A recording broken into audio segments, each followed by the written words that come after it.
ഹരേ കൃഷ്ണ. ശ്രീമദ് ഭാഗവതം ചതുർത്ഥസ്കന്ധം 20-ാമത്തെ അധ്യായം, അതിൽ 30-ാമത്തെ ശ്ലോകം വരെ എടുത്തു. ബാക്കിയുള്ള ഭാഗങ്ങൾ നമുക്ക് നോക്കാം. അതുവരെയുള്ള ഭാഗങ്ങൾ നമുക്കൊന്ന് ചൊല്ലി നോക്കാം. ഓം നമോ ഭഗവതേ വാസുദേവായ. ശ്രീമദ് ഭാഗവതേ ചതുർത്ഥസ്കന്ധേ അഥ വിംശോധ്യായഃ. മൈത്രേയ ഉവാച. ഭഗവാനപി വൈകുണ്ഠഃ സാഗം മഖവദാ വിഭു യജ്ഞേർയജ്ഞപതിസ്തുഷ്ടോ യജ്ഞഭുക് തമഭാഷത. ശ്രീഭഗവാനുവാച. ഏഷ ദേയകാരശീദ്ഭംഗം ഹയമേധശതസ്യഃ ക്ഷമാപയദാത്മാനമമുഷ്യ ക്ഷന്തുമർഹസി. സുധിയഃ സാധവോ ലോകേ നരദേവ നരോത്തമാഃ നാഭിദ്രുഹ്യന്തി ഭൂതേഭ്യോ യർഹിനാത്മാ കളേബരം. പുരുഷായതി മുഹ്യന്തി ത്വാദൃശാ ദേവമായയാ ശ്രമയേവ പരം ജാതോ ദീർഘയാ വൃദ്ധസേവയാ. അധക്കായമിമം വിദ്വാനവിദ്യാകാമകർമ്മഭിः ആരബ്ധ ഇതി നൈവാസ്മിൻ പ്രതിബുദ്ധോനുഷജ്യത്തെ. അസംസക്തഃ ശരീരേസ്മിന്നമുനോൽപാദിതേ ഗൃഹേ അപത്യേ ദ്രവിണേ വാപി കക്കുര്യാൻ മമതാം ബുധഃ. ഏകശുദ്ധഃ സ്വയം ജ്യോതിർനിർഗുണോऽസൗ ഗുണാശ്രയഃ സർവഗോനാവൃതഃ സാക്ഷി നിരാത്മാത്മാത്മനഃ പരഃ. യേവം സന്തമാത്മാനമാത്മസ്ഥം വേദപൂരുഷഃ നാജ്യത്തെ പ്രകൃതിസ്ഥോപി തദ്ഗുണൈഃ സമൈഃ സ്ഥിതഃ. യഃ സ്വധർമ്മേണ മാം നിത്യം നിരാശീ ശ്രദ്ധയാന്വിതഃ ഭജത്തെ ശനകൈസ്തസ്യ മനോരാജൻ പ്രസീദതി. പരിത്യക്തഗുണഃ സമ്യക് ദർശനോ വിശദാശയഃ ശാന്തിം മേ സമവസ്ഥാനം ബ്രഹ്മകൈവല്യമശ്നുതേ. ഉദാസീനമിവാധ്യക്ഷം ദ്രവ്യജ്ഞാനക്രിയാത്മനാം കൂടസ്ഥമിമമാത്മാനം യോ വേദാപ്നോതി ശോഭനം. ഭിന്നസ്യ ലിംഗസ്യ ഗുണപ്രവാഹോ ദ്രവ്യക്രിയാകാരകചേതനാത്മനഃ ദൃഷ്ടാസു സമ്പത്സു വിപത്സു സൂരയോ ന വിക്രിയന്തേ മയി ബദ്ധസൗഹൃദാഃ. സമസ്സമാനോത്തമമധ്യമാധമഃ സുഖേ ച ദുഃഖേ ച ജിതേന്ദ്രിയാശയഃ മയോപകൃത്താഖിലലോകസംയുതോ വിധൽസ്വവീരാഖിലലോകരക്ഷണം. ശ്രേയപ്രജാപാലനമേവ രാജ്ഞോ യത്സാംപരായേ സുകൃതാത് ഷഷ്ഠമംശം ഹർത്താന്യഥാ ഹൃദപുണ്യപ്രജാനാം അരക്ഷിതാ കരഹാരോഘമത്തി. ഏവം ദ്വിജാഗ്ര്യാനുമതാനുവൃത്തധർമ്മപ്രധാനോന്യതമോ അവിതാസ്യാഃ. ഹ്രസ്വേന കാലേന ഗൃഹോപയാതാൻ ദ്രഷ്ടാസി സിദ്ധാനനുരക്തലോകഃ. വരം ജമൽക്കഞ്ചന മാനവേന്ദ്ര വൃണീഷ്വദേഹം ഗുണശീലയന്ത്രിതഃ. നാഹം മഖൈർവൈ സുലഭസ്തപോഭിർയോഗേന വായൽ സമചിത്തവർത്തി. മൈത്രേയ ഉവാച.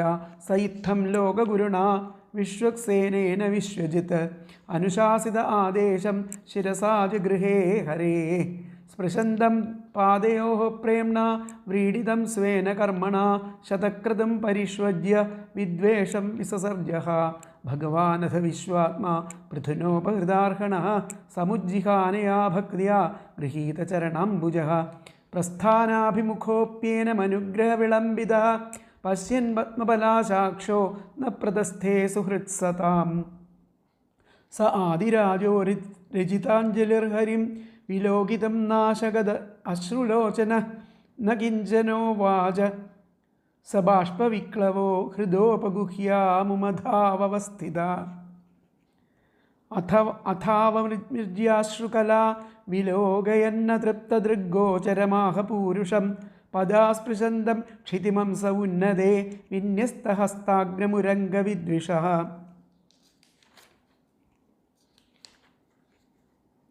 പൃഥുരുവാച. വരാൻ വിഭോ തദ്വരദേശ്വരാത് ബുധഃ കഥം വൃണീതേ ഗുണവിക്രിയാത്മനാം. യേ നാരകാണാമപി സന്തി ദേഹിനാം താനീശ കൈവല്യപതേ വൃണേന ച. ന കാമയേനാഥ തദപ്യഹം ക്വചിന്ന യത്ര യുഷ്മച്ചരണാംബുജാസവ. മഹത്തമാന്തർഹൃദയാൻ മുഖച്യുതോ വിധൽസ്വ കർണായുധമേഷ മേ വരഃ. സ ഉത്തമശ്ലോകമഹന്മുഖച്യുതോ ഭവൽപദാംഭോജസുധാഗണാനില. സ്മൃതിം പുനർവിസ്മൃതതത്വപത്മനാം കുയോഗിനാം നോ വിതരത്യലം വരൈഃ. യശശിവം ശുശ്രവ ആര്യസംഗമേ ദൃച്ഛയാ ചോപശൃണോതി തേ സകൃൽ കഥം ഗുണജ്ഞോ വിരമേദ്വിനാ പശും ശ്രീര്യൽ പ്രവവ്രേ ഗുണസംഗ്രഹേച്ഛയാ അഥാഭജേ ത്വാഖിലപൂരുഷോത്തമം ഗുണാലയം പത്മകരേ വലാലസ അപ്യാവയോരേകപതി സ്പൃധോ കലിർന്ന സ്യാത് കൃതത്വച്ചരണീകദാനയോഃ ജഗജ്ജനന്യാം ജഗദീശവൈശസം സ്യാദേവ യത്കർമ്മണി ന സമീഹിതം കരോതി ഫൽഗ്വപ്യുരുദീനവത്സല സ ഏവ ധിഷ്ണേഭിരതസ്യ കിം തയാ ഭജന്ത്യഥത്വാമത ഏവ സാധവോ വ്യുദസ്തമായ ഗുണവിഭ്രമോദയം ഭവൽപദാനുസ്മരണാദൃതേ സതാം നിമിത്തമന്യത് ഭഗവന്ന വിദ്മഹേ മന്യേ ഗിരം തേ ജഗതാം വിമോഹിനീം വരം വൃണീഷ്വേതി ഭജന്തമാർത്ഥയത് വാചാനുതന്ദ്യാ യതി തേ ജനോസിത കഥം പുനഃ കർമ്മ കരോതി മോഹിത ത്വന്മായയാദ്ധാജനൈഷ ഖണ്ഡിതോ യദന്യദാശാസ്തൃതാത്മനോ ബുധ യഥാചരേദ്ബാലഹിതം പിതാ സ്വയം തഥാ ത്വമേവാർഹസി ന സമീഹിതം മൈത്രേയ ഉവാച. അപ്പോൾ ഈ 31ാമത്തെ ശ്ലോകമാണ് നമ്മൾക്ക് അടുത്തതായിട്ട് എടുക്കാനുള്ളത്. ത്വന്മായയാദ്ധാജനൈഷ ഖണ്ഡിതോ യദന്യദാശാസ്തൃതാത്മനോ ബുധ യഥാചരേദ്ബാലഹിതം പിതാ സ്വയം തഥാ ത്വമേവാർഹസി ന സമീഹതും. അല്ലയോ ഈശ്വര, ജനഹ, ആ ലോകര് അങ്ങയുടെ മായയാൽ പെട്ടെന്ന് മുറിക്കപ്പെട്ടവരായിട്ട്, അതിനാൽ ആ അജ്ഞാനി ആ സത്യസ്വരൂപനായിരിക്കുന്ന അങ്ങയിൽ നിന്നും അന്യമായിട്ടുള്ളതാണ് ആഗ്രഹിക്കുന്നത്. തൻ്റെ ആ കുട്ടിയുടെ ഹിതത്തെ ഒരച്ഛൻ ഏത് വിധം അറിഞ്ഞു ചെയ്യുന്നുവോ അതേ പ്രകാരം അങ്ങും നമുക്ക് വേണ്ടതെന്തെന്നറിഞ്ഞിട്ട് ചെയ്തു തരുന്നു, അർഹിക്കുന്നതിനെ തരുന്നു എന്നർത്ഥം. ത്വന്മായയാഥ, അങ്ങയുടെ ആ മായ കൊണ്ട് ജനഈശ ഖണ്ഡിതോ, ജനങ്ങൾക്ക് വളരെയധികം ബുദ്ധിമുട്ടുകൾ ഉണ്ടാക്കുന്നുണ്ട്. അവർക്ക് സത്യം ഏതെന്ന് മനസ്സിലാക്കാൻ പ്രയാസമുണ്ട്. ഏതന്യദാശാസ്തു ഋതാത്മനോ ബുധ, അങ്ങനെയുള്ള ജ്ഞാനി ആ സത്യസ്വരൂപനായ അങ്ങയിൽ നിന്നും അന്യമായിട്ടുള്ളതാണ് ഉള്ള ആളാണ്. യഥാചരേത് ബാലഹിതം പിതാ സ്വയം, എന്നാൽ അങ്ങ് ആ ഒരു കുട്ടിയുടെ ഹിതത്തെ ഒരു പിതാവ് എങ്ങനെ മാനിക്കുന്നുണ്ടോ, യഥാചരേത് ബാലഹിതം പിതാ സ്വയം, അതിനെ അർഹിക്കുന്നതിനെ അറിഞ്ഞ് നമ്മൾക്ക് ചെയ്യുന്നുവോ അതേ പ്രകാരം അങ്ങ് തന്നെ നമുക്ക് ആ വേണ്ടതെല്ലാം അറിഞ്ഞ് നിറവേറ്റുവാൻ വേണ്ടിയിട്ട് അതിന് അങ്ങ് തരുന്നു, അർഹിക്കുന്നതിനെ തരുന്നു എന്നർത്ഥം. അപ്പോൾ ഇതിലത്തെ പദങ്ങൾ നോക്കാം. ഹേ ഈശ, അല്ലയോ ഈശ്വര, ജനഹ, ആ ലോകത്തിലുള്ളവർ, ത്വന്മായയാ, അവിടുത്തെ മായയാൽ, അദ്ധാഖണ്ഡിത, പെട്ടെന്ന് ആ സത്യത്തിൽ നിന്നും മുറിക്കപ്പെട്ടവരായി,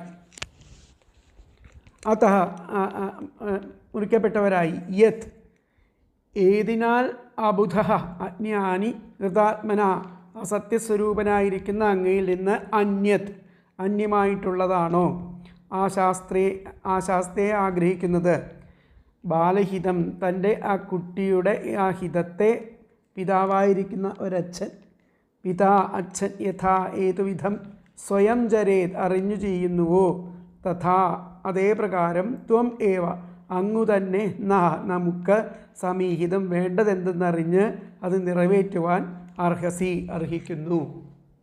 എന്നും കൂടി പറയാം. ഹേ ഈശ, അല്ലയോ ഈശ്വര, ജനഹ ലോകർ, ത്വന്മായയാ അവിടുത്തെ മായയാൽ, അദ്ധാഖണ്ഡിത പെട്ടെന്ന് ആ സത്യത്തിൽ നിന്നും മുറിക്കപ്പെട്ടവരായി, യത് ഏതിനാൽ, അബുധ ആ അജ്ഞാനി, ഹൃദാത്മനഃ സത്യസ്വരൂപനായ അങ്ങയിൽ നിന്നും, അന്യത അന്യമായിട്ടുള്ളതാണ്, ആശാസ്തേ അങ്ങനെ ആ അങ്ങയുടെ മായ കൊണ്ട് ആ സത്യത്തിൻ്റെ അവസ്ഥയെ മനസ്സിലാക്കാണ്ട് ആ മായയാകുന്ന അങ്ങയിൽ നിന്നും അന്യമായിരിക്കുന്ന ആശാസ്തയെ ആഗ്രഹിക്കുന്ന അതിനെ അവർ ആണ് ആ ജനം ആഗ്രഹിക്കുന്നത്. അപ്പം അങ്ങനെയുള്ളവർക്ക് ബാലഹിതം തൻ്റെ കുട്ടിയുടെ ഹിതത്തെ പിതാ ഒരച്ഛൻ യഥാ ഏതുവിധം സ്വയം ജരേത് അറിഞ്ഞു ചെയ്യുന്നുവോ തഥാ അതേ പ്രകാരം ത്വം ഏവ അങ്ങു തന്നെ നഹ നമുക്ക് സമീഹിതം വേണ്ടതും വേണ്ടാത്തതും എന്തെന്നറിഞ്ഞ് അത് നിറവേറ്റുവാൻ അർഹസി അർഹിക്കുന്നു. പോലത്തെ അന്വയം പറയാം. ഹേ ഈശ ജനഃ ത്വന്മായയാ അദ്ധാ ഖണ്ഡിതഃ യത് അബുധഃ കൃതാത്മനഃ അന്യത് ആശാസ്തേ ബാലഹിതം പിതാ യഥാ സ്വയം ചരേത് തഥാ ത്വം ഏവ നഃ സമീഹിതം അർഹസി. എന്നും കൂടെ പറയാം. അല്ലയോ ഈശ ജനഃ ത്വന്മായയാ അദ്ധാ ഖണ്ഡിതഃ യത് അബുധഃ കൃതാത്മനഃ അന്യത് ആശാസ്തേ ബാലഹിതം പിതാ യഥാ സ്വയം ചരേത് തഥാ ത്വം ഏവ നഃ സമീഹിതം അർഹസി. അല്ലയോ ഈശ്വര, ലോകർ അവിടുത്തെ മായയാൽ ഖണ്ഡിതരായിട്ട് പെട്ടെന്ന് സത്യത്തിൽ നിന്ന് മുറിക്കപ്പെട്ടവരായി ഏതിനാൽ ആ അജ്ഞാനി സത്യസ്വരൂപനായിരിക്കുന്ന അങ്ങയിൽ നിന്ന് അന്യമായിട്ടുള്ളതാണ് ആഗ്രഹിക്കുന്നത്. തൻ്റെ ആ കുട്ടിയുടെ ഹിതത്തെ ഒരച്ഛൻ ഏത് വിധം അറിഞ്ഞു ചെയ്യുന്നുവോ അതേ പ്രകാരം അങ്ങ് തന്നെ നമുക്ക് വേണ്ടതെന്തെന്നറിഞ്ഞ് അത് നിറവേറ്റുവാൻ അർഹിക്കുന്ന പ്രകാരം ആ ഭക്താനുകമ്പയെ ചൊരിയുന്നു. ഭക്താനുകമ്പ എന്ന അങ്ങയുടെ ഗുണം ഏതുവായിട്ട് മായയ്ക്ക് അതീതനായ അങ്ങയെ സജ്ജനങ്ങൾ ഭജിക്കുന്നു. ഭഗവത് പാദസ്മരണയല്ലാതെ മറ്റൊന്നും സജ്ജനങ്ങൾക്ക് കാരണമായുണ്ടെന്ന് നാം വിചാരിക്കുന്നില്ല. അങ്ങയെ ഭജിക്കുന്നവരോട് ആവശ്യമുള്ള വരം മേടിച്ചു കൊള്ളാൻ അങ്ങ് പറയുന്ന അങ്ങയുടെ ആ വാക്ക് കേവലം മോഹിക്കാൻ മാത്രമാണ് അത് ഉതകുന്നത്. ഇത് കഴിഞ്ഞ ശ്ലോകങ്ങളിൽ പറഞ്ഞതിൻ്റെ അർത്ഥം തന്നെയാണ്. പലരും അതിൽ വ്യാമോഹിച്ച് നിസ്സാരവരങ്ങൾ മേടിക്കുന്നു. അങ്ങനെ ജനങ്ങളെ വാക്കാകുന്ന കയറുകൊണ്ട് ബന്ധിച്ചില്ലെങ്കിൽ വേദവാക്കാകുന്ന കയറുകൊണ്ട് ബന്ധിച്ചില്ലെങ്കിൽ ജനങ്ങൾ എങ്ങനെ കർമ്മനിരതന്മാരാകും? അല്ലയോ ഈശ്വര, ലോകം മുഴുവൻ അങ്ങയുടെ മായയാൽ ആവൃതമാണ്. തന്നിമിത്തം അജ്ഞാനികൾ സത്യസ്വരൂപനായിരിക്കുന്ന നിന്തിരുവടിയെ ഒഴിച്ച് നിസ്സാരങ്ങളായ അന്യവസ്തുക്കളെ ആഗ്രഹിക്കുന്നു. അപ്പോൾ പിതാവ് പുത്രൻ്റെ ഹിതം എന്തെന്നറിഞ്ഞ് സാധിപ്പിക്കുന്ന പോലെ അങ്ങൊന്നും ഞങ്ങളുടെ ഹിതം സ്വയം അറിഞ്ഞ് അതിനെ സഫലം ആക്കേണ്ടിയിരിക്കുന്നു. ഈശ്വര, അങ്ങയുടെ ആ മായയാൽ ലോകം മുഴുവൻ ബാധിക്കപ്പെട്ടിരിക്കുന്നു. അങ്ങയുടെ മായ ഈ ലോകം മുഴുവൻ ബാധിക്കപ്പെട്ടിരിക്കുന്നു. എന്തെന്നാൽ അജ്ഞനായവൻ സത്യസ്വരൂപനായ അങ്ങയെ വിട്ട് തുച്ഛവസ്തുക്കളെ ആഗ്രഹിക്കുന്നു. മായ ഉണ്ടാകുമ്പോഴാണ് ഈ തുച്ഛവസ്തുക്കളെ ആഗ്രഹിക്കുക. അങ്ങനെ ആ മായ കൊണ്ട് അജ്ഞാനനായവൻ ആ സത്യസ്വരൂപനായ അങ്ങയെ വിട്ട് തുച്ഛവസ്തുക്കളെ ആഗ്രഹിക്കുന്നു. പിതാവ് ആവശ്യപ്പെടാതെ തന്നെ കുട്ടികളുടെ ഹിതം ചെയ്യുന്നതുപോലെ അങ്ങും ഞങ്ങളുടെ ഹിതം സ്വയം അറിഞ്ഞ് അനുഷ്ഠിക്കുന്നു.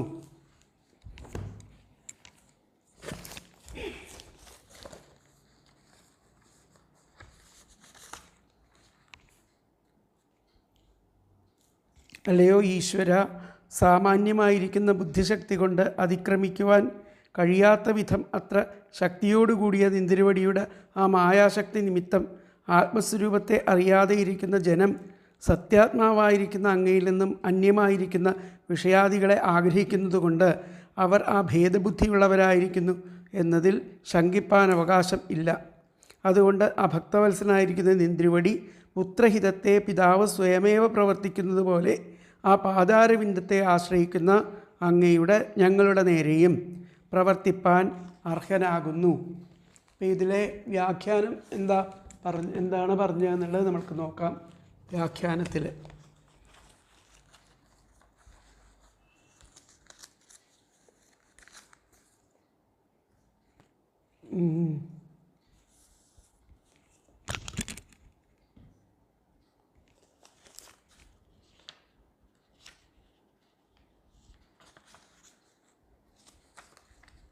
ഹേ ഈശ, അല്ലയോ ഈശ്വര,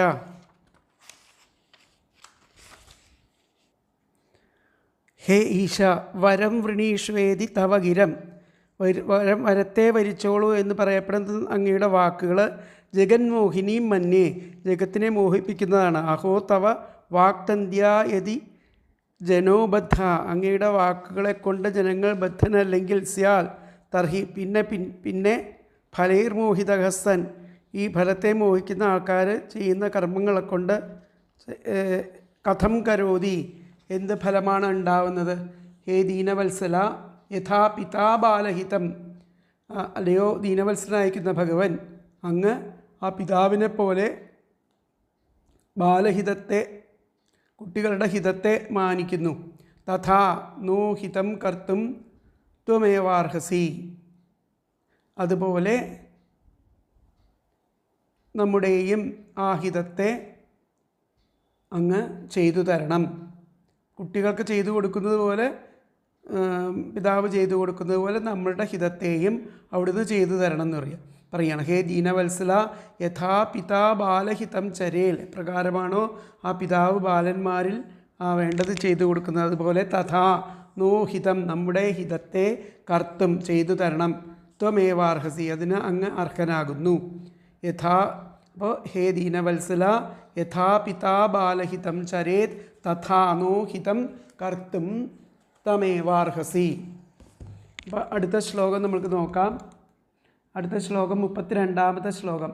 മൈത്രേയ ഉവാച ഇത്യാദിരാജേന നുത സ വിശ്വദൃക് തമാഹരാജന്മയി ഭക്തിരസ്തു തേ ദിഷ്ടേദൃശീധീർമയി തേ കൃതായയാ മായാം മദീയം തരതി സ്മ ദുസ്ത്യജം.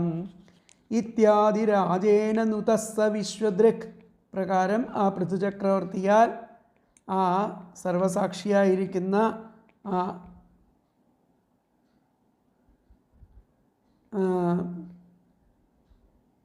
വിശ്വദൃക്, ആ സർവസാക്ഷിയായിരിക്കുന്ന അദ്ദേഹം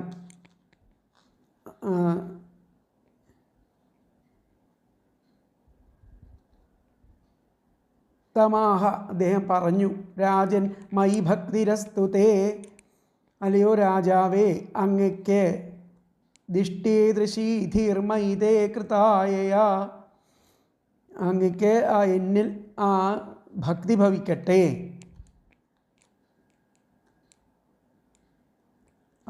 രാജാവിനോട് ആ ഭഗവാൻ പറഞ്ഞു, പൃഥുചക്രവർത്തിയാൽ ഇങ്ങനെ നുതഹ, സ്തുതിക്കപ്പെട്ട ആ സർവസാക്ഷിയായിരിക്കുന്ന അദ്ദേഹം ആ രാജാവിനോട് പറഞ്ഞു, അങ്ങക്ക് എന്നിൽ ആ ഭക്തി ഭവിക്കട്ടെ. പിന്നെ ദിഷ്ടേദൃശീധീർമൈതേ കൃതായയാ മായാം തദീയാം തരതി സ്മ ദുസ്ത്യജാം. ഭാഗ്യവശാൽ അങ്ങയാൽ ആ എന്നിൽ ഇപ്രകാരമുള്ള ബുദ്ധി ചെയ്യപ്പെട്ടു, എന്നിൽ ഇപ്രകാരമുള്ള ബുദ്ധി ചെയ്യപ്പെട്ടു. അതുകൊണ്ട് ത്യജിക്കാൻ വിഷമമുള്ള ആ മായയെ, ആ എൻ്റെ മായയെ, ത്യജിക്കാൻ വിഷമുള്ള മായയെ അങ്ങ് തരണം ചെയ്തു കഴിഞ്ഞു, ഇപ്പോൾ അങ്ങ് തരണം ചെയ്തു കഴിഞ്ഞു. തം ആഹ എന്ന് അദ്ദേഹത്തോട് പറഞ്ഞു. അങ്ങനെ പറയും. ഇത്യാദി രാജേന നുതസ്സ വിശ്വദൃക് തമാഹരാജൻ മൈ ഭക്തിരസ്തുതേ ദിഷ്ടേദൃശീധീർമൈതേ കൃതായയാ മായാം മദീയാം തരതി സ്മ ദുസ്ത്യജാം. അതിൻ്റെ പദങ്ങൾ ആദിരാജേന, ആ പൃഥുചക്രവർത്തിയാൽ, ഇതി ഇങ്ങനെ, നുതഹ സ്തുതിക്കപ്പെട്ടു. നുതഹ എന്ന് പറഞ്ഞാൽ സ്തുതിക്കപ്പെട്ട, വിശ്വദൃക് സഹ, ആ സർവസാക്ഷിയായിരിക്കുന്ന ഭഗവാൻ അദ്ദേഹം, രാജൻ തേ, അല്ലയോ രാജാവേ, പറയുകയാണ്, അല്ലയോ രാജാവേ അങ്ങയ്ക്ക് മൈ എന്നിൽ ഭക്തി അസ്തു, ഭക്തി ഭവിക്കട്ടെ, അങ്ങയ്ക്ക് എന്നിൽ ഭക്തി ഭവിക്കട്ടെ.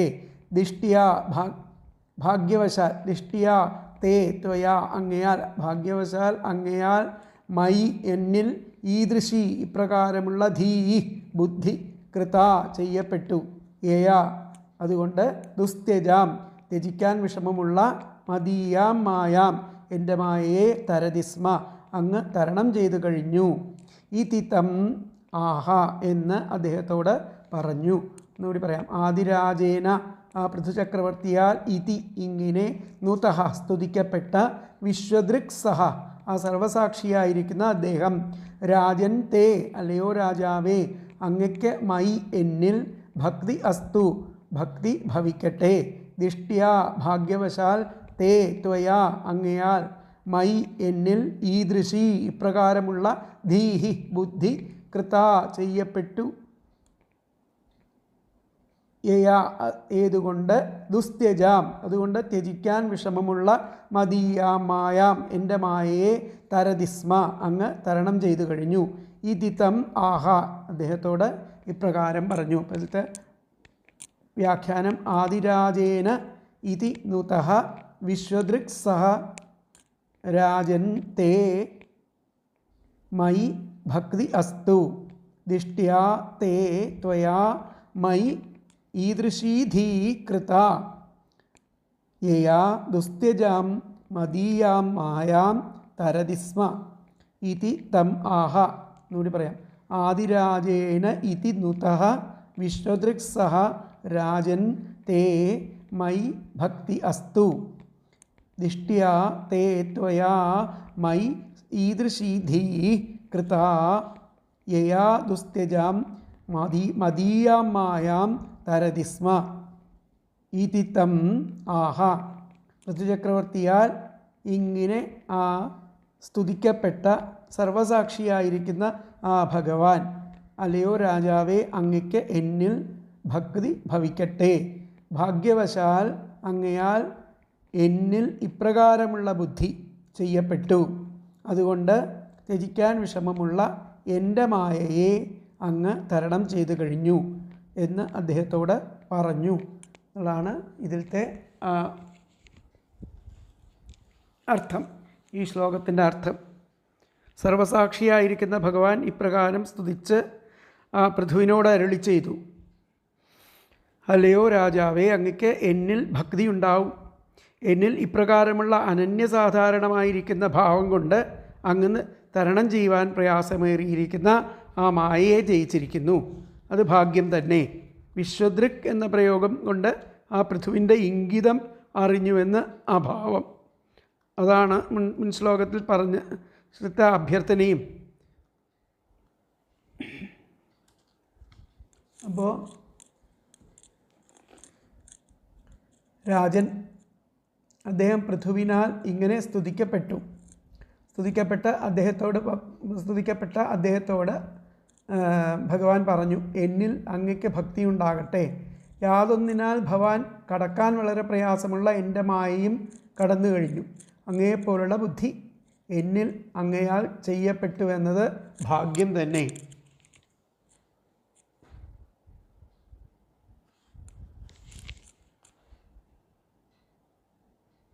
ആദിരാജാവായ പൃഥുവിനാൽ ഇപ്രകാരം സ്തുതിക്കപ്പെട്ട സർവാന്തര്യാമിയായിരിക്കുന്ന ആ ഭഗവാൻ അദ്ദേഹത്തോട് പറഞ്ഞു, ഹേ രാജൻ, അങ്ങൊന്ന് ആഗ്രഹിച്ച വിധം എന്നിൽ നിരന്തരമായിരിക്കുന്ന ഭക്തി അങ്ങയ്ക്കുണ്ടാവട്ടെ.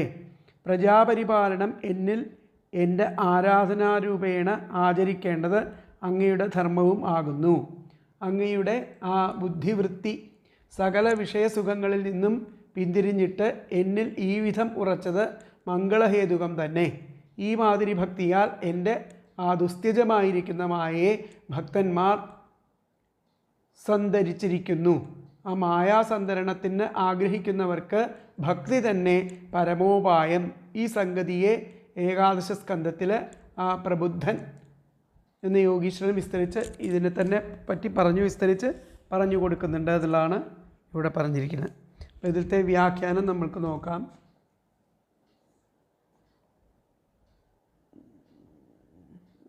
മൈത്രേയ ഉവാച ഇതി പൃഥുനാ സ്തുതോ. ഇപ്രകാരം പൃഥുവിനാൽ സ്തുതിക്കപ്പെട്ടപ്പോൾ ഭഗവാൻ ജഗാദ, ഭഗവാൻ പറഞ്ഞു, ഹേ നൃപ, അല്ലയോ രാജാവേ, മയി തേ ഭക്തിരസ്തു, എന്നിൽ അങ്ങക്ക് ഭക്തിയുണ്ടാവട്ടെ. ഹേ നൃപതേ, അല്ലയോ നൃപതേ രാജാവേ, മയാദിഷ്ടം ത്വം കുരു, എന്നിൽ ഇപ്രകാരം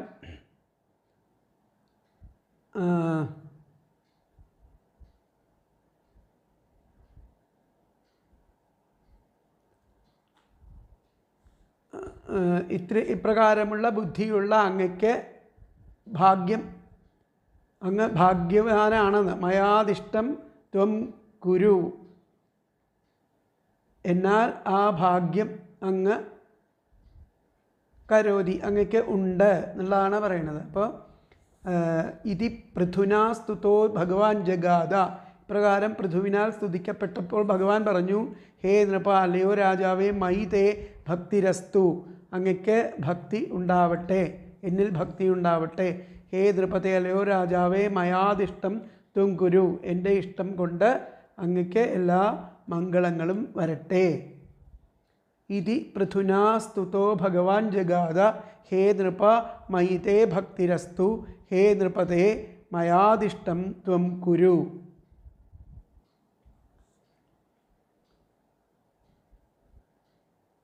മയാജ്ഞാകരോ ലോക, മദാജ്ഞാകരോ ലോക, എൻ്റെ ആജ്ഞ കൊണ്ട് ലോകം മുഴുവൻ സർവത്ര സുഖം പ്രാപ്നോതി, സർവരും സുഖത്തെ പ്രാപിക്കും. മയാദിഷ്ടം ത്വം കുരു മദാജ്ഞാകരോ ലോകാഹ, എൻ്റെ ആജ്ഞ കൊണ്ട് ലോകം മുഴുവൻ സർവത്ര സുഖം പ്രാപ്നോതി, സർവത്ര സുഖം പ്രാപിക്കുന്നു. ഇത് പൃഥുനാ സ്തുതോ ഭഗവാൻ ജഗാദ, ഹേ നൃപ മയി തേ ഭക്തിരസ്തു, ഹേ നൃപതേ മയാദിഷ്ടം ത്വം കുരു മദാജ്ഞാകരോ ലോകഃ സർവത്ര സുഖം പ്രാപ്നോതി. ഇതാണ് ആ ശ്ലോകത്തിൻ്റെ അർത്ഥം. അപ്പം ഇനി അടുത്ത ശ്ലോകം നമുക്ക് നോക്കാം. 33-ാമത്തെ ശ്ലോകം. തത്വം കുരുമയാദിഷ്ടം അപ്രമത്ത പ്രജാപതേ മദാദേശകരോ ലോകഃ, അതാണ് അവസാനത്തെ പറയും. മദാദേശകരോ ലോകഃ സർവത്രാപ്നോതി ശോഭനം. പലയോ പ്രജകളുടെ അധിപ, തത്വം, അതിനാൽ അങ്ങ് അഹങ്കാരമില്ലാതെ എന്നാൽ നിർദ്ദേശിക്കപ്പെട്ട എന്തോ അത് ചെയ്താലും, മദാദേശകര, എൻ്റെ ആജ്ഞ അനുസരിക്കുന്ന ലോകർ സർവത്ര എവിടെയും ശ്രേയസ്സിനെ പ്രാപിക്കുന്നു. ഹേ പ്രജാപതേ, പ്രജകളുടെ അധിപ, തത്വം, അതിനാൽ അങ്ങ് അപ്രമത്ത, അഹങ്കാരമില്ലാതെ, തത്വം ഗുരുമയാദിഷ്ടം അപ്രമത്ത പ്രജാപതേ, എന്നിൽ ആദിഷ്ടം, ആദിഷ്ടം എന്ന് പറഞ്ഞാൽ നിർദ്ദേശിക്കപ്പെട്ട പ്രകാരം, കുരു, എന്നാൽ നിർദ്ദേശിക്കപ്പെട്ട പ്രകാരം അങ്ങ് ചെയ്യൂ. മദാദേശകരഹ, എൻ്റെ ആ ആജ്ഞ അനുസരിക്കുന്ന ലോകര സർവത്ര ശോഭനം, ശ്രേയസ്സിനെ പ്രാപിക്കുന്നു. അപ്പം പദങ്ങൾ, ഹേ പ്രജാപതേ, അല്ലയോ പ്രജകളുടെ അധിപനായിരിക്കുന്ന രാജാവേ, തത്വം, അതിനാൽ അങ്ങ്, അപ്രമത്ത, അഹങ്കാരമില്ലാതെ, മയാ, എന്നാൽ, ആദിഷ്ടം, നിർദ്ദേശിക്കപ്പെട്ട പ്രകാരം, കുരു, ചെയ്താലും, മദാദേശകരഹ, എൻ്റെ ആജ്ഞ അനുസരിക്കുന്ന ലോകഃ, ലോകർ സർവത്ര എവിടെയും ശോഭനം, ശ്രേയസ്സിനെ ആപ്നോതി. എന്നുകൂടി പറയാം. ഹേ പ്രജാപതേ, അല്ലയോ പ്രജാപതികളുടെ അധിപ, തത്വം, അതിനാൽ അങ്ങ്, അപ്രമത്ത, അഹങ്കാരമില്ലാതെ, മയാ, എന്നാൽ ആദിഷ്ടം, നിർദ്ദേശിക്കപ്പെട്ട പ്രകാരം, കുരു, ചെയ്താലും, മദാദേശകരഹ, എൻ്റെ ആജ്ഞയനുസരിക്കുന്ന ലോകഃ, ലോകർ സർവത്ര എവിടെയും ശോഭനം, ശ്രേയസ്സിനെ ആപ്നോതി. അപ്പോൾ ഹേ പ്രജാപതേ, തത്വം അപ്രമത്തഃ മയാ ആദിഷ്ടം കുരു മദാദേശകരഃ ലോകഃ സർവത്ര ശോഭനം ആപ്നോതി. എന്നും കൂടി പറയാം. ഹേ പ്രജാപതേ, തത്വം അപ്രമത്തഃ മയാ ആദിഷ്ടം കുരു മദാദേശകരഃ ലോകഃ സർവത്ര ശോഭനം ആപ്നോതി. അല്ലയോ പ്രജകളുടെ അധിപ, അതിനാൽ അങ്ങ് അഹങ്കാരമില്ലാതെ എന്നാൽ നിർദ്ദേശിക്കപ്പെട്ട പ്രകാരം ചെയ്താലും എൻ്റെ ആജ്ഞയനുസരിക്കുന്ന ആ ലോകർ എവിടെയും ശ്രേയസ്സിനെ പ്രാപിക്കുന്നു. അപ്പോൾ അല്ലയോ രാജൻ, അങ്ങ് അഹങ്കാരാദികൾ കൂടാതെ എൻ്റെ ആജ്ഞയനുസരിക്കൂ. എൻ്റെ ആജ്ഞയനുസരിക്കുന്നവർക്ക് സർവത്ര മംഗളം ഭവിക്കും. അപ്പോൾ പ്രജാപതി, അതുകൊണ്ട് അങ്ങ് പ്രമാദം കൂടാതെ ഞാൻ നിർദ്ദേശിച്ച കാര്യം ചെയ്യുക. എൻ്റെ കൽപ്പനയനുസരിക്കുന്ന സർവർക്കും മംഗളം വരുന്നു. അതാണ് ഇവിടെ പറഞ്ഞത്. ഹേ നൃപ മയാദിഷ്ടം തുങ്കുരു, ഞാൻ നിർദ്ദേശിച്ച പ്രകാരം അങ്ങ് കാര്യങ്ങൾ ചെയ്യൂ. മത് ആജ്ഞാകരോ, എൻ്റെ ആജ്ഞയെ സ്വീകരിക്കുന്ന ലോകരെ സർവത്ര സുഖം പ്രാപ്നോതി, എല്ലാ സ്ഥലത്തും സുഖത്തെ പ്രാപിക്കുന്നു. അപ്പോൾ ഹേ നൃപതേ മയാദിഷ്ടം ത്വങ്കുരു മദാജ്ഞാകരോ ലോകഃ സർവത്ര സുഖം പ്രാപ്നോതി. അതാണ് ശ്ലോകത്തിൻ്റെ അർത്ഥം വരുന്നത്. അടുത്തത് 34-ാമത്തെ ശ്ലോകം. മൈത്രേയ ഉവാച ഇതി വൈന്യസ്യ രാജർഷേ പ്രതിനന്ദ്യാർത്ഥവദ്വചഃ പൂജിതോനുഗൃഹീത്വൈനം ഗന്ധും ചക്രേച്യുതോ മതിം. ഇതി വൈന്യസ്യ രാജർഷേ പ്രതിനന്ദ്യാർത്ഥവദ്വചഃ പൂജിതോനുഗൃഹീത്വൈനം ഗന്ധും ചക്രേച്യുതോ മതിം.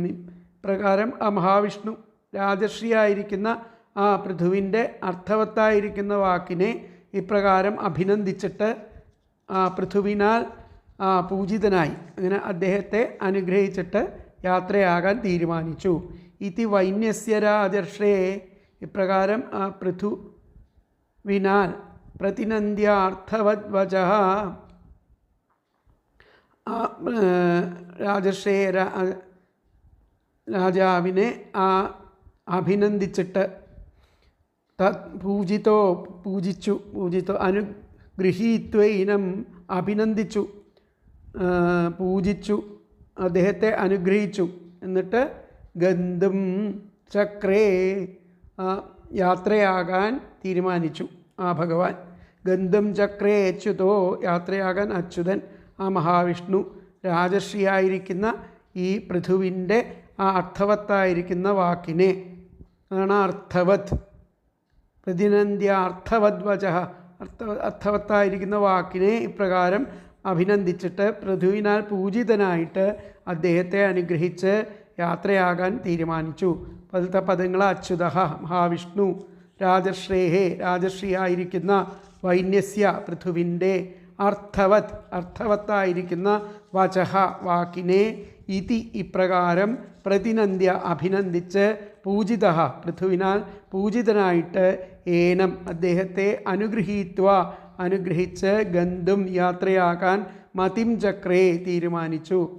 അപ്പോൾ ഒന്നുകൂടി പറയാം. അച്യുതഃ മഹാവിഷ്ണു, രാജർഷേഹേ രാജർഷിയായ, വൈന്യസ്യ പൃഥുവിൻ്റെ, അർത്ഥവത്തായിരിക്കുന്ന വാചഃ വാക്കിനെ, ഇതി ഇപ്രകാരം പ്രതിനന്ദ്യ അഭിനന്ദിച്ച്, പൂജിതഃ പൃഥുവിനാൽ പൂജിതനായി, ഏനം അദ്ദേഹത്തെ അനുഗ്രഹിച്ച് ഗന്ധും യാത്രയാകാൻ മതിം ചക്രേ തീരുമാനിച്ചു.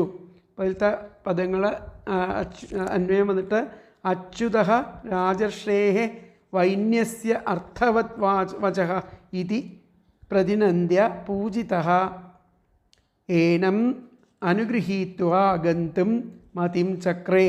എന്നുകൂടി പറയാം. അച്യുതഃ രാജർഷേഹ വൈന്യസ്യ അർത്ഥവത് വചഃ ഇതി പ്രതിനന്ദ്യ പൂജിതഃ ഏനം അനുഗൃഹീത്വാ ഗന്തും മതിം ചക്രേ. മഹാവിഷ്ണു ആ രാജർഷിയായിരിക്കുന്ന ആ പൃഥുവിൻ്റെ അർത്ഥവത്തായിരിക്കുന്ന വാക്കിനെ ഇപ്രകാരം ബോധിച്ച് അദ്ദേഹത്തെ അഭിനന്ദിച്ച്, ആ പൃഥുവിനാൽ പൂജിതനായിട്ട് അദ്ദേഹത്തെ അനുഗ്രഹിച്ച് യാത്രയാകുവാൻ വേണ്ടി തീരുമാനിച്ചു. അപ്പോൾ വേനപുത്രനും രാജർഷിയുമായിരിക്കുന്ന പൃഥുവിൻ്റെ ആ സാരവത്തായിരിക്കുന്ന വാക്കുകളെ ഭഗവാൻ അഭിനന്ദിച്ചു. പൃഥുവിനാൽ പൂജിക്കപ്പെട്ട് ആ പൃഥുവെ അനുഗ്രഹിച്ച് ഭഗവാൻ യാത്രയാകാൻ നിശ്ചയിച്ചു. ഇങ്ങനെ രാജർഷിയായിരിക്കുന്ന പൃഥുവിൻ്റെ അർത്ഥമയമായ ആ വാക്യം അഭിനന്ദിച്ച് അച്യുതൻ അദ്ദേഹത്താൽ പൂജിതനായി അദ്ദേഹത്തെ അനുഗ്രഹിച്ച് അവിടെ നിന്നും സ്വധാമത്തിലേക്ക് പോകാൻ തീരുമാനിച്ചു.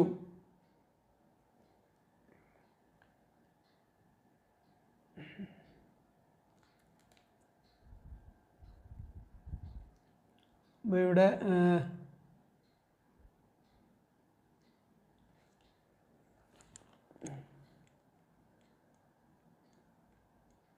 ഹേ പ്രജാപതേ, പ്രജകളെ പാലിക്കുവാൻ അധികാരിയായ അങ്ങന്ന് എൻ്റെ ആജ്ഞയെ അനുസരിച്ച് ഉത്തമ മധ്യമന്മാരിൽ സമഭാവനയോടുകൂടെ ശ്രദ്ധാപൂർവൻ രാജ്യത്തെ ഭരിക്കണം. അതുതന്നെ അങ്ങയുടെ വിഹിതമായിട്ട് ധർമ്മം എന്ന് പറഞ്ഞു. എൻ്റെ ആജ്ഞാരൂപമായിരിക്കുന്ന വേദപ്രമാണത്തെ അനുസരിച്ച് നടക്കുന്ന സകല പ്രാണിവർഗവും ഇഹത്തിലും പരത്തിലും ക്ഷേമത്തെ പ്രാപിക്കുന്നു. ഇത്രയും പറയാണ്. രാജാവായിരുന്നിട്ടും ആ ഋഷിയെപ്പോലെ വിഷയവിരക്തനും ഭക്തനുമായിരിക്കുന്ന പൃഥുചക്രവർത്തിയുടെ ആ പുരുഷാർത്ഥപ്രാപ്തി മാർഗത്തെ ലോകത്തിന് കാട്ടിക്കൊടുക്കാൻ ഉപകരിക്കുന്ന വാക്കിനെ കുറിച്ച് അഭിനന്ദിച്ച് ആ ഭഗവാനെ പൃഥു സ്തോത്ര നമസ്കാരാദികളാൽ പിന്നെയും പൂജിച്ചു. അങ്ങനെ ഭഗവാൻ പൃഥുചക്രവർത്തിയെ അനുഗ്രഹിച്ചിട്ട് പോകുവാനായിട്ട് ഒരുങ്ങി. അപ്പോൾ അതിലത്തെ വ്യാഖ്യാനം വന്നിട്ട് പൃഥോർവചഃ പ്രതിനന്ദ്യ, പൃഥുവിൻ്റെ വാക്കുകളെ അഭിനന്ദിച്ചിട്ട് തേന പൂജിതോ അങ്ങയ അദ്ദേഹത്താൽ പൂജിക്കപ്പെട്ടിട്ട് പൂജിതോ ഗന്ധും മതിം ചക്രേ അദ്ദേഹം പോകുവാനായിട്ട് പുറപ്പെട്ടു.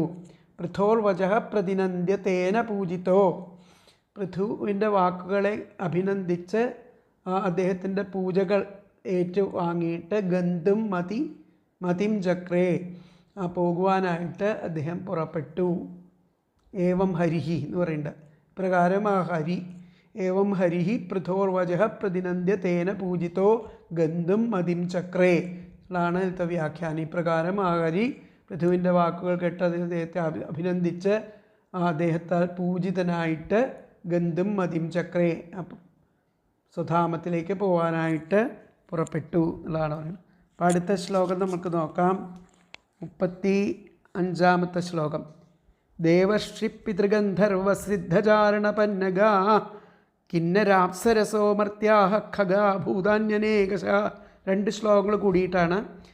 യജ്ഞേശ്വരധിയാ രാജ്ഞാ വാഗ്വിത്താഞ്ജലിഭക്തിതഃ സഭാജിതായയുഃ സർവേ വൈകുണ്ഠാനുഗതാസ്തതഃ. ദേവർഷി പിതൃഗന്ധർവസിദ്ധചാരണപന്നഗാ കിന്നരാപ്സരസോ മർത്യാഹ ഖഗാ ഭൂതാന്യനേകശ. യജ്ഞേശ്വരധിയാ രാജ്ഞാ വാഗ്വിത്താഞ്ജലിഭക്തിതഃ സഭാജിതായയുഃ സർവേ വൈകുണ്ഠാനുഗതാസ്തതഃ. അപ്പം അനന്തരം ദേവന്മാരെ ഋഷികൾ അവിടെ കൂടിയിരിക്കുന്ന ദേവന്മാരെ ഋഷികൾ പിതൃക്കൾ ഗന്ധർവന്മാർ സിദ്ധന്മാർ ചാരണന്മാർ നാഗങ്ങൾ അപ്സരസ്സുകൾ മർത്യാഹ മനുഷ്യർ ആകാശാരികളായിരിക്കുന്ന പക്ഷികൾ ഭൂതഗണങ്ങൾ ഇങ്ങനെ സർവരും ആ രാജാവിനാൽ ആ വാക്ക് ധനം അദ്ദേഹത്തിൻ്റെ വാക്കുകളെ കേട്ടിട്ട് അദ്ദേഹത്തെ കൂപ്പുകൈയോടെ ഭക്തി എന്നിവയാൽ അനേക തരത്തിൽ ആ സഭാജിത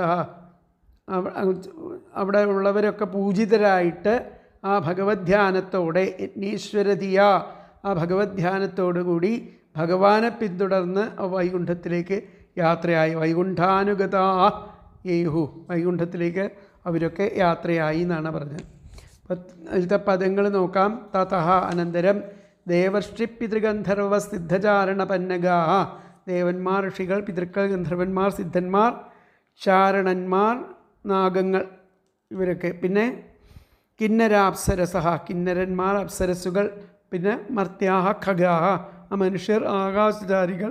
ഭൂതാനി ഭൂതഗണങ്ങൾ. ഇങ്ങനെ സർവരും ആ രാജാവിനാൽ വാഗ്വൃത്താഞ്ജലി ഭക്തിത വാക്ക് ധനം കൂപ്പുകൈ ഭക്തി എന്നിവയാൽ അനേക തരത്തിൽ സഭാജിത പൂജിതരായിട്ട് യജ്ഞേശ്വരധിയ ഭഗവദ്ധ്യാനത്തോടു കൂടിയിട്ട് വൈകുണ്ഠാനുഗതാഹ ഭഗവാനെ പിന്തുടർന്ന് യേഹു യാത്രയായി. എന്നുകൂടി അതിലത്തെ ആ പദങ്ങൾ നോക്കാം നമുക്ക്. തതഃ അനന്തരം ദേവർഷി പിതൃഗന്ധർവ സിദ്ധചാരണപന്നഗാഹ ദേവന്മാർ ഋഷികൾ പിതൃക്കൾ ഗന്ധർവന്മാർ സിദ്ധന്മാർ ചാരണന്മാർ നാഗങ്ങൾ കിന്നരാപ്സരസ കിന്നരന്മാർ അപ്സരസുകൾ മർത്യാ ഖഗാ മനുഷ്യർ ആകാശധാരികൾ ഭൂതാനി ഭൂതഗണങ്ങൾ. ഇങ്ങനെ സർവരും രാജാവിനാൽ വാഗ്വൃത്താഞ്ജലി ഭക്തിത വാക്ക് ധനം കൂപ്പുകൈ ഭക്തി എന്നിവയാൽ അനേക തരത്തിൽ സഭാജിതാ പൂജിതരായിട്ട് യജ്ഞേശ്വരധിയ ഭഗവദ്ധ്യാനത്തോടെ വൈകുണ്ഠാനുഗതാഹ ആ ഭഗവാനെ പിന്തുടർന്ന് യേയുഹു യാത്രയായി. അതിൽ തന്വയം വന്നിട്ട് തതഃ ദേവർഷി പിതൃഗന്ധർവ സിദ്ധചാരണ പന്നഗാഹ കിന്നരാപ്സരസഃ മർത്യാഹ ഖഗാ ഭൂതാനി സർവേ രാജ്ഞാ വാഗ്വൃത്താഞ്ജലിഭക്തിതഃ അനേകശഃ സഭാജിതാഃ യജ്ഞേശ്വരധിയാ വൈകുണ്ഠാനുഗതാഃ യേയുഹു.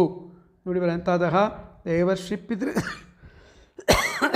ഗന്ധർവസിദ്ധചാരണപന്നഗാഃ കിന്നരാപ്സരസാഃ മർത്യാഃ ഖഗാ ഭൂതാനി സർവേ രാജ്ഞാ വാഗ്വൃത്താഞ്ജലിഭക്തിതഃ അനേകശഃ സഭാജിതാഃ യജ്ഞേശ്വരധിയാ വൈകുണ്ഠാനുഗതാഃ യേയുഹു.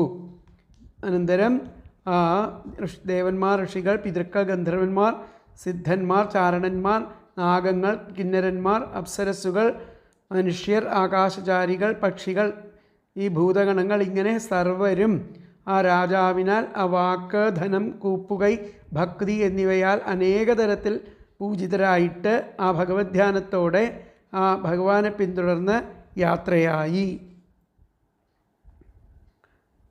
അപ്പോൾ ദേവർഷികൾ, പിതൃക്കൾ, ഗന്ധർവന്മാർ, സിദ്ധന്മാർ, ചാരണന്മാർ, നാഗങ്ങൾ, കിന്നരന്മാർ, അപ്സരസ്സുകൾ, മനുഷ്യർ, പക്ഷികൾ, ഭൂതഗണങ്ങൾ എന്നിവരെല്ലാം ആ ഭഗവത് ഭക്തനായിരിക്കുന്ന പൃഥുവിനാൽ വാക്കുകൊണ്ടും ധനം കൊണ്ടും കൂപ്പുകൈ കൊണ്ടും ഭക്തി കൊണ്ടും സൽക്കരിക്കപ്പെട്ടവരായിട്ട് അവിടെ നിന്ന് യാത്രയായി. അപ്പോൾ പിന്നെ ഭഗവാനെ അനുസരിച്ച് ആ ദേവന്മാർ, സിദ്ധന്മാർ, ചാരണന്മാർ, സർപ്പങ്ങൾ, കിന്നരന്മാർ, അപ്സരസ്സുകൾ, മനുഷ്യർ, പക്ഷികൾ, പല പ്രകാരത്തിലുള്ള ഭൂതങ്ങൾ, പാർഷദന്മാർ മുതലായവരെല്ലാം പൃഥുവിനാൽ യജ്ഞേശ്വരൻ എന്ന ബോധത്താൽ വാക്കുകൊണ്ടും കൂപ്പുകൈ കൊണ്ടും ഭക്തിപൂർവ്വം പൂജിതരായിട്ട് അവിടെ നിന്നും പോയി. ഇങ്ങനെ ദേവന്മാർ, ഋഷികൾ, പിതൃക്കൾ, ഗന്ധർവന്മാർ, സിദ്ധന്മാർ, ചാരണന്മാർ, പന്നഗങ്ങൾ, കിന്നരന്മാർ, അപ്സരസ്സുകൾ, മനുഷ്യന്മാർ, പക്ഷികൾ, പ്രാണിവർഗങ്ങൾ അനേകങ്ങൾ, ഇങ്ങനെ ഇവരെയെല്ലാം ആ ഈശ്വരാംശഭൂതന്മാരായി കണ്ടിരിക്കുന്ന ആ രാജാവ് ആ സ്തോത്രവാക്കുകൾ കൊണ്ടും അതുപോലെ അന്നവസ്ത്രാദികൾ കൊണ്ടും യഥോചിതം സൽക്കരിച്ചിട്ട് എല്ലാവരും അവരവരുടെ സ്ഥാനങ്ങളിലേക്ക് പോയി. ഭഗവാന്റെ ഒപ്പം വന്നവരും പോവാൻ ഭാവിച്ചു ഉള്ളതാണ് ആ ശ്ലോകത്തിൻ്റെ അർത്ഥം. അപ്പോൾ ഇതിലത്തെ വ്യാഖ്യാനം വന്നിട്ട് തതോ രാജ്ഞാ സമ്മാനിത, ഇപ്രകാരം ആ രാജാവിനാൽ സമ്മാനിതരായിട്ട് സർവേ എല്ലാ ദേവർഷി പിതൃഗന്ധർവ സിദ്ധചാരണാദയ, ദേവർഷിമാർ, പിതൃക്കൾ, ഗന്ധർവന്മാർ, സിദ്ധചാരണന്മാർ ഒക്കെ സ്വം അവരവരുടേതായിരിക്കുന്ന സ്ഥാനത്തിലേക്ക് യയുഹു പോയി എന്നുള്ളതാണ് പറയുന്നത്. അപ്പോൾ ഒന്നുകൂടി പറയാം. തതോ രാജ്ഞാ സമ്മാനിത, ഇപ്രകാരം രാജാവിനാൽ സമ്മാനിതരായിട്ട് ആദരിക്കപ്പെട്ടിട്ട് സർവേ അവിടെ കൂടിയിരുന്ന എല്ലാവരും ദേവർഷി പിതൃഗന്ധർവ സിദ്ധചാരണ ദേവർഷി, പിതൃക്കള, ഗന്ധർവന്മാർ, സിദ്ധചാരണന്മാർ എല്ലാവരും സ്വം സ്ഥാനം അവരവരുടെ സ്ഥാനത്തിലേക്ക് യയുഹു പോയി. അപ്പോൾ ഒന്നുകൂടി പറയാം വ്യാഖ്യാനം. തതോ രാജ്ഞാ സമ്മാനിത സർവേ ദേവർഷി പിതൃഗന്ധർവ സിദ്ധചാരണാദേഹ സ്വം സ്ഥാനം യയുഹു. അപ്പോൾ അടുത്ത ശ്ലോകം നമുക്ക് നോക്കാം. 37ാമത്തെ ശ്ലോകം. ഭഗവാനപി രാജർഷേ സോപാധ്യായസ്യ ചാച്യുത ഹരന്യവ മനോമുഷ്യ സ്വധാമ പ്രത്യപദ്യത. ഭഗവാനപി രാജർഷേ സോപാധ്യായസ്യ ചാച്യുത ഹരന്യവ മനോമുഷ്യ സ്വധാമ പ്രത്യപദ്യത. ഭഗവാനായിരിക്കുന്ന ആ മഹാവിഷ്ണുവും പുരോഹിത സഹിതനായിട്ട്, സോപാധ്യായസ്യ പുരോഹിത സഹിതനായിരിക്കുന്ന ഈ രാജർഷിയുടെ ആ മനസ്സിനെ ഹരിച്ചുകൊണ്ട് അപഹരിച്ചവൻ എന്ന പോലെ സുധാമ തൻ്റെ ആസ്ഥാനത്തിലേക്ക് പ്രത്യപദ്യത തിരിച്ചെഴുന്നള്ളുകയും ചെയ്തു. ഭഗവാനപി രാജർഷേഹേ, ഭഗവാൻ അല്ലയോ രാജർഷേ സോപാധ്യായസ്യ ആ പുരോഹിതനോടുകൂടിയിട്ടിരിക്കുന്ന ആ രാജർഷിയെ അമുഷ്യ, രാജർഷയെ ഈ രാജർഷിയുടെ ഹരന്യവ മനോമുഷ്യ ആ മനസ്സിനെ ഹരിച്ചു എന്നുള്ള ഹരിച്ചവനെ പോലെ എന്നുള്ള സ്വധാമ തൻ്റെ സ്വന്തം ധാമത്തിലേക്ക് പ്രത്യപദ്യത തിരിച്ചെഴുന്നള്ളുകയും ചെയ്തു. പോലത്തെ പദങ്ങൾ ഭഗവാനായിരിക്കുന്ന അച്യുത അപി മഹാവിഷ്ണുവും സോപാധ്യായസ്യ പുരോഹിത സഹിതനായിരിക്കുന്ന അമുഷ്യ ഈ രാജർഷിയുടെ മനസ്സിനെ ഹരൻ ഇവ അപഹരിച്ചവനെന്ന പോലെ സ്വധാമ തൻ്റെ ആസ്ഥാനത്തിലേക്ക് പ്രത്യപദ്യത തിരിച്ചെഴുന്നള്ളുകയും ചെയ്തു. എന്നുകൂടി പറയാം. ഭഗവാനായിരിക്കുന്ന അച്യുത അപി മഹാവിഷ്ണുവും സോപാധ്യായസ്യ പുരോഹിത സഹിതനായ അമുഷ്യ ഈ രാജർഷയെ സഹിതനായിരിക്കുന്ന അമുഷ്യ ഈ രാജർഷിയുടെ മനസ്സിനെ ഹരൻ ഇവ അപഹരിച്ചവൻ എന്ന പോലെ സ്വധാമ തൻ്റെ ആസ്ഥാനത്തിലേക്ക് പ്രത്യപദ്യത തിരിച്ചെഴുന്നള്ളുകയും ചെയ്തു. ഇപ്പോഴത്തെ അന്വയം വന്നിട്ട് ഭഗവാൻ അച്യുത അപി സോപാധ്യായസ്യ അമുഷ്യ രാജർഷയെ മനഃഹരൻ ഇവ സ്വധാമ പ്രത്യപദ്യത. എന്നുകൂടി പറയാം. ഭഗവാൻ അച്യുത അപി സോപാധ്യായസ്യ അമുഷ്യ മനഃ ഹരൻ ഇവ സ്വധാമ പ്രത്യപദ്യത ച. ഭഗവാനായിരിക്കുന്ന ആ മഹാവിഷ്ണുവും പുരോഹിത സഹിതനായിരിക്കുന്ന ഈ രാജർഷിയുടെ മനസ്സിനെ അപഹരിച്ചവൻ എന്ന പോലെ തൻ്റെ ആസ്ഥാനത്തിലേക്ക് തിരിച്ച് എഴുന്നള്ളി. അപ്പോൾ അവരെ എല്ലാം പോയതിനു ശേഷം ആ ഭഗവത് പാർഷദരും യാത്രയായി. ഭഗവാൻ മഹാവിഷ്ണു ആകട്ടെ പുരോഹിത സഹിതനായിരിക്കുന്ന പൃഥുചക്രവർത്തിയുടെ മനസ്സിനെ അപഹരിച്ചുവോ എന്ന് തോന്നിക്കുമാറ് സ്വസ്ഥാനത്തെ പ്രാപിച്ചു.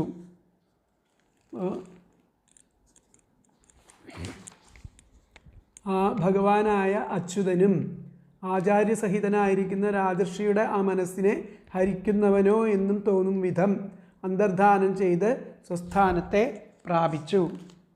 അപ്പോൾ വൈകുണ്ഠത്ത് എന്ന ആ സ്ഥാനത്തിൽ നിന്നും സച്ചിദാനന്ദ ലക്ഷണമായിരിക്കുന്ന സ്വരൂപത്തിൽ നിന്നും ഏതു കാലത്തും ആ ചലിക്കാതെ ഇരിക്കുന്ന സർവശക്തനായിരിക്കുന്ന ഭഗവാനും ആ കർമ്മങ്ങളെ നടത്തിയ ഉപാധ്യായന്മാരുടെയും രാജാവിൻ്റെയും മനസ്സിനെ സ്വലാവണ്യ ആതിശയത്താൽ അപഹരിച്ചുകൊണ്ട് സ്വസ്ഥാനമായിരിക്കുന്ന വൈകുണ്ഠത്തെ പ്രാപിച്ചു. ഇവിടെ അതിലെ വ്യാഖ്യാനത്തിൽ ഭഗവാൻ അപീന്ദ്രേണ സാകം, ഭഗവാനും ഇന്ദ്രനും ഒക്കെ ചേർന്നിട്ട് സാകം സ്വധാമ പ്രത്യേക സ്വന്തം ധാമത്തിലേക്ക് പുറപ്പെട്ടു എന്നേ പറയുള്ളൂ. ഭഗവാൻ അപീന്ദ്രേണ, ഭഗവാനും ആ പാർഷദന്മാരും ഇന്ദ്രനും ഒക്കെ ചേർന്നിട്ട് സാകം എല്ലാവരും ഒന്നിച്ച് സ്വധാമ സ്വന്തം ധാമത്തിലേക്ക് പ്രത്യേക. ഭഗവാൻ അപീന്ദ്രേണ സാകം സ്വധാമ പ്രത്യേകാത് അതാണ് അതിലത്തെ വ്യാഖ്യാനം. അപ്പോൾ അവസാനത്തെ ശ്ലോകം, അതിലത്തെ അവസാനത്തെ ശ്ലോകം നോക്കാം. അദൃഷ്ടായ നമസ്കൃത്യ നൃപസന്ദർശിതാത്മനെ അവ്യക്തായ ച ദേവാനാം ദേവായ സ്വപുരം യയൗ. അദൃഷ്ടായ നമസ്കൃത്യ നൃപസന്ദർശിതാത്മനെ അവ്യക്തായ ച ദേവാനാം ദേവായ സ്വപുരം യയൗ. അപ്പോൾ ആത്മതത്വത്തെ കാട്ടിത്തരുന്നവനും സന്ദർശിതാത്മനെ ആത്മതത്വത്തെ കാട്ടിത്തരുന്നവനും കാഴ്ചയിൽ നിന്നും മറഞ്ഞവനും, അദൃഷ്ടായ കാഴ്ചയിൽ നിന്നും മറഞ്ഞവനും, അവ്യക്തമൂർത്തിയും അവ്യക്തായ ദേവന്മാരുടെയും ദേവനും ആയിരിക്കുന്ന, അതാണ് ദേവാനാം ദേവായ ദേവന്മാരുടെയും ദേവനും ആയിരിക്കുന്ന ഭഗവാനായിക്കൊണ്ട് നമസ്കൃത്യ പൃഥുചക്രവർത്തി സ്വന്തം സ്വപുരം യയൗ സ്വന്തം രാജധാനിയിലേക്ക് യാത്രയായി. അദൃഷ്ടായ നമസ്കൃത്യ, അദൃഷ്ടായ എന്ന് പറഞ്ഞിട്ടുണ്ടെങ്കിൽ ആ കാഴ്ചയിൽ നിന്നും മറഞ്ഞവൻ, നമസ്കരിച്ച് നൃപഹ രാജാവ്, സന്ദർശിതാത്മനെ ആ ആത്മതത്വത്തെ കാട്ടിത്തരുന്നവനും, അവ്യക്തായ അവ്യക്തമായ മൂർത്തിയും ദേവാനാം ദേവായ ദേവന്മാരുടെയും ദേവനായിരിക്കുന്ന ഭഗവാൻ പൃഥുചക്രവർത്തി സ്വപുരം സ്വന്തം രാജധാനിയിലേക്ക് യാത്രയായി. അപ്പോൾ സന്ദർശിതാത്മനെ അതിൻ്റെ അർത്ഥം ആത്മതത്വത്തെ കാട്ടിത്തന്നവനും, അദൃഷ്ടായ കാഴ്ചയിൽ നിന്നും മറഞ്ഞവനും, അവ്യക്തായ ആ അവ്യക്തമൂർത്തിയും ദേവാനാം ദേവന്മാരുടെയും ദേവായ ദേവനും ആയിരിക്കുന്ന ഭഗവാനായിക്കൊണ്ട് നമസ്കാരത്തെ മനസ്സാ നമസ്കരിച്ചിട്ട് പൃഥുചക്രവർത്തി സ്വപുരം ച സ്വന്തം പുരത്തിലേക്കും യയൗ യാത്രയായി.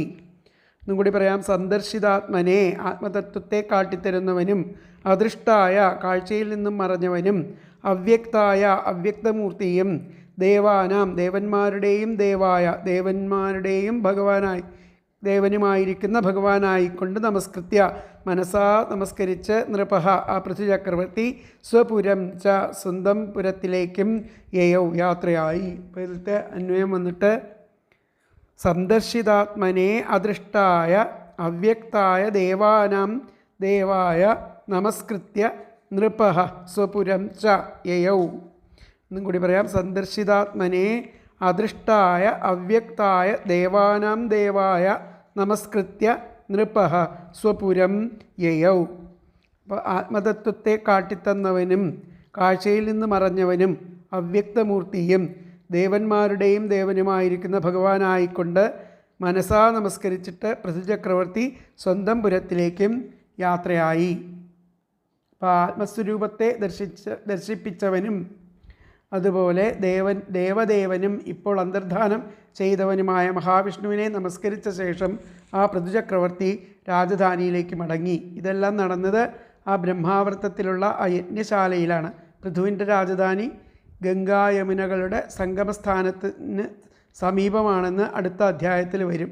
പൃഥുവിൻ്റെ പുരോഹിതൻ ശുക്രാചാര്യർ എന്ന് ഭാരതത്തിൽ പ്രമാണം ഉദ്ധരിക്കുന്നുണ്ട്. അപ്പോൾ ഇവിടെ ആ കാരുണ്യ നിമിത്തം നൃപൻ അന്തർഹിതനും തനിക്ക് സ്വരൂപ ദർശനം തന്നവനും അവ്യക്തനും ദേവാധിദേവനുമായിരിക്കുന്ന ഭഗവാനെ നമസ്കരിച്ച് തൻ്റെ പുരത്തിലേക്ക് തന്നെ യാത്രയായി. ഇവിടെ ആ കാരുണ്യ നിമിത്തം പ്രത്യക്ഷനായി വന്ന് തന്നെ അനുഗ്രഹിച്ചുവെന്നും ബ്രഹ്മാദിദേവന്മാർക്കും ദേവനും എങ്ങും നിറഞ്ഞു വിളങ്ങുന്ന ആ സർവാധാരഭൂതനും ആയിരിക്കുന്ന ആ ശ്രീവാസുദേവൻ കാഴ്ചയിൽ നിന്നും മറഞ്ഞ ആ ദിക്കു നോക്കിയിട്ട് നമസ്കരിച്ച ശേഷം ആ രാജാവും സ്വന്തം രാജധാനിയിലേക്ക് പോയി. അതിലത്തെ വ്യാഖ്യാനം വന്നിട്ട് തതോ രാജ്ഞ ഏതാദൃശേ പുരേ പ്രവേശ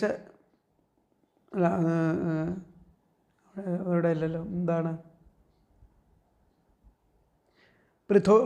പൃഥുർദേവദേവായ പൃഥ്വിരാജാവ് ദേവദേവനായിരിക്കുന്ന ഭഗവാനെ നമസ്കരിച്ചിട്ട് സുപുരം യേയോ സ്വന്തം രാജധാനിയിലേക്ക് പോയി. പൃഥുർദേവദേവായ നമസ്കൃത്യ പൃഥ്വിരാജാവ് ദേവദേവനായിരിക്കുന്ന മഹാവിഷ്ണുവിനെ നമസ്കൃത്യ സ്വപുരം യേയോ സ്വന്തം പുരത്തിലേക്ക് പോയി. പൃഥുർദേവദേവായ നമസ്കൃത്യ സ്വപുരം യേയോ. വ്യാഖ്യാനം ഈ പ്രകാരം ഇതി ശ്രീമദ്ഭാഗവതേ മഹാപുരാണേ പാരമഹംസ്യം സംഹിതായാം ചതുർത്ഥസ്കന്ധേ വിംശോധ്യായഃ. അങ്ങനെ 20ാമത്തെ അധ്യായം 38 ശ്ലോകങ്ങളെ കൊണ്ട് ഇവിടെ സമാപിക്കുന്നു. ബാക്കി ഭാഗങ്ങൾ അടുത്ത ക്ലാസ്സിൽ സമർപ്പണം ഇതൊക്കെ കഴിഞ്ഞതിന് ശേഷം, നാളെ സമർപ്പണം, അതിന് ശേഷം അവലോകനം, ആശയങ്ങൾ തുടങ്ങിയിട്ടുള്ള ഭാഗങ്ങൾ, അതിനുശേഷം അടുത്ത അധ്യായം സംഗ്രഹം എല്ലാം. ഹരേ കൃഷ്ണ.